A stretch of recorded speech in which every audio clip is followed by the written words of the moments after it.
कांगड़ा की फतेहपुर विधानसभा क्षेत्र में प्रदेश का दूसरा सबसे बड़ा महिला पॉलिटेक्निक कॉलेज खुला है। मुख्यमंत्री जयराम ठाकुर ने वर्चुअल तरीके से इस कॉलेज का उद्घाटन किया। ये कॉलेज करीब 43 करोड़ की लागत हुआ है। कॉलेज के उद्घाटन को पूर्व राज्यसभा सांसद कृपाल परमार ने फतेहपुर की जनता के लिए बहुत बड़ा सौभाग्य बताया है।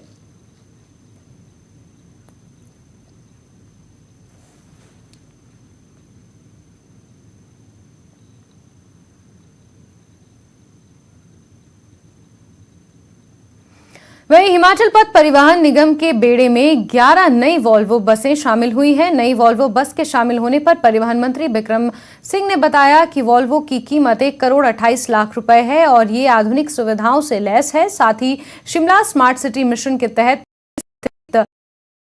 बसों की खरीद प्रक्रिया भी जारी है। नई वॉल्वो बस के शामिल होने के मौके पर बिक्रम सिंह ने तारादेवी में आधुनिक वर्कशॉप और इलेक्ट्रॉनिक बसों के लिए चार्जिंग स्टेशन का शिलान्यास भी किया।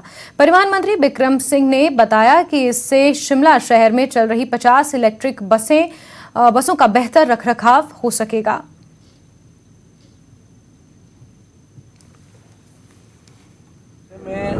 नई जो 7 वोल्वो जो है वो आई हैं, हमने 22 नई वोल्वो खरीदने की प्रक्रिया शुरू की थी। उसमें से 7 आ गई है, 11 वोल्वो जो है वो HRTC के बेड़े में शामिल हो गई हैं। इनमें से 4 बसें जो अभी हमारे पास 7 आई हैं, वो 4 बसें में से 2 बसें धर्मशाला डिपो के लिए और 2 बसें जो है वो कुल्लू डिपो के लिए दी गई है और बाकी की शेष बसें जो है वो शिमला डिपो में रहेंगी। हमारा ये प्रयास है कि केवल और केवल प्रदेश में ही नहीं, दूसरे प्रदेशों के अंदर भी हम वोल्वो की सेवा देने के लिए प्रयासरत हैं, क्योंकि हिमाचल पथ परिवहन निगम की वोल्वो में लोग बैठना पसंद करते हैं। इसलिए आने वाले दिनों में अभी हम ये देखेंगे कि क्या जयपुर के लिए लगाया जाए।